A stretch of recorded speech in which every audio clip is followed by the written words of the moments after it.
এই বাবা। হ্যালো বন্ধুরা, কেমন আছো সবাই? আশা করি সবাই ভালো আছে। তোমাদের ভালোবাসাতে আমিও অনেক ভালো আছি। তো নতুন একটা ভিডিওতে তোমাদের সকলকে জানাই স্বাগতম। তো বন্ধুরা, যা গরম পড়েছে না, মানে মারাত্মক লেভেলের গরম, এটা আর বলার লাগে না। তো আজকে ভাবছি এই গরমের মধ্যে কি রান্না করব। তো যাই হোক, ছুটি ছাটার দিন, একটু তো অন্যরকম রান্না করার ইচ্ছা আছে। তো এই গরমের মধ্যে আজকে কিন্তু একটা খুব সুন্দর, মানে সিম্পল, গরমে খেলেও কোনো অসুবিধা হবে না, সেই রেসিপি তোমাদেরকে দেখাবো। তো কি রেসিপি করবো সেটা বলে দিচ্ছি। তো এখন দেখো, পেঁপে কাটছি, আর পেঁপেটা না একটু আদা পাকা হয়ে গেছে, কিছু করার নেই, গরমে পেকে গেছে, বুঝলে। তো এখানে সব কিছু কেটে নিচ্ছি, আর কি রান্না করব সেটা তোমাদেরকে দেখাবো। তো এখন এইগুলো একটু কেটে কুটে নিই। তো এই যে এখন এখানে আলু পেঁয়াজ সমস্ত কিছু কাটা হয়ে গেছে, এখন এই পেঁপেটা কেটে নিচ্ছি।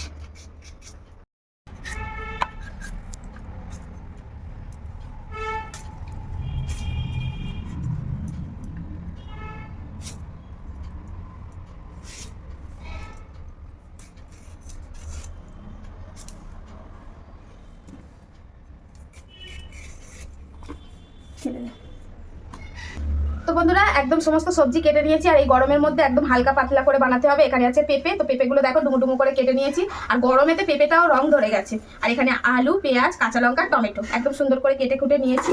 আর এই যে এইটা হচ্ছে আজকে রান্না করব। তো এটা হচ্ছে চিকেন।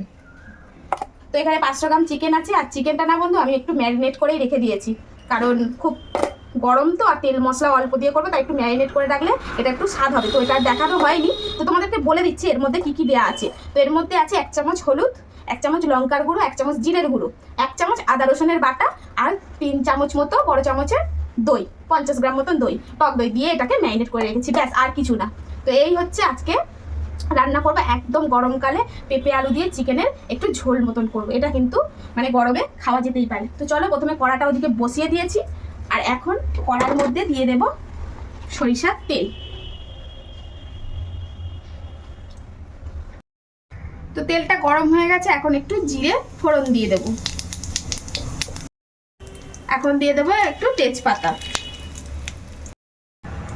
এখন দিয়ে দেবো কুচনো পেঁয়াজ। এই পেঁয়াজটাকে একটু ভালো করে লাল লাল করে ভেজে নেব।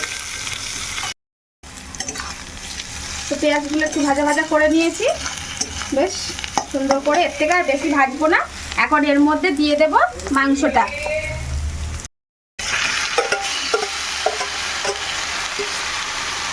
এখন মাংসটা একটু এর সঙ্গে ভালো করে কষবো।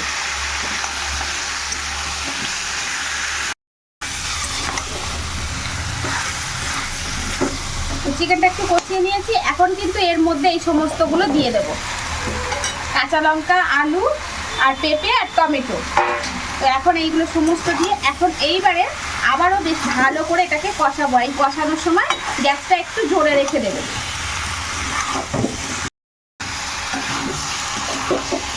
তো এখন একটু, যেহেতু ম্যারিনেটের সময় একটু লবণ দিয়েছি, তো এখন আবারও একটু লবণ দিতে হবে, তখন অল্প দিয়েছিল। তো এখন এটাকে একটু ভালো করে কষিয়ে নেব।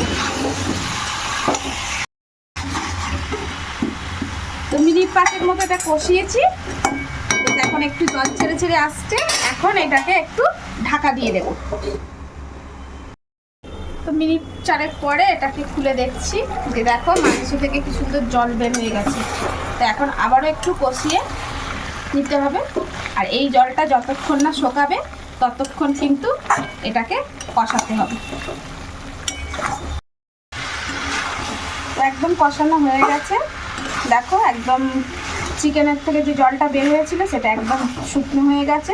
তো এখন দিয়ে দেব এই যে এখানে গামলার মধ্যে সেই মশলা ধোয়া জলটা, আর এটা একটু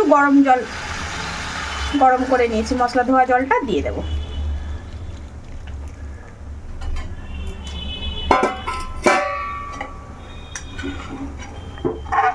যেহেতু একটু পাতলা করে ঝোল করবো তাই একটু জলটা বেশি দিয়েছি।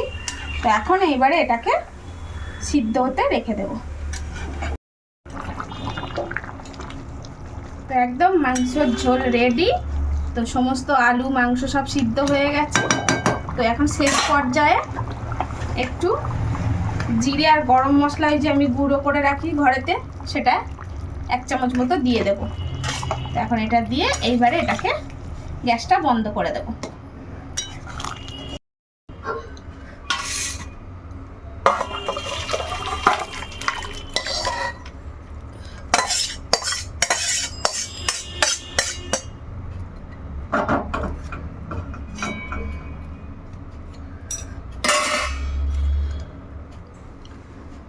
বন্ধুরা এই গরমে একদম কাঁচা লঙ্কা দিয়ে একদম সুন্দর পেঁপে আলু দিয়ে চিকেনের একদম লাল লাল করে একটু ঝোল, আর এই যে লালটা টমেটো আর কাশ্মীরি লঙ্কার জন্য, আর পুরোটা কিন্তু আমি কাঁচা লঙ্কায় রান্না করেছি। তো এটা এই গরমে খাওয়া যেতেই পারে, হালকা পাতলা ঝোল। তো কেমন লাগলো প্লিজ কমেন্টের মাধ্যমে জানিও। ভালো লাগলে লাভ লাইক শেয়ার করো, যারা ফেসবুক থেকে দেখছো তারা ফলো করো, যারা ইউটিউব থেকে দেখছো তারা সাবস্ক্রাইব করো। তো আজকের মতন আসি, দেখা হচ্ছে নতুন কোনো ভিডিওতে। টাটা।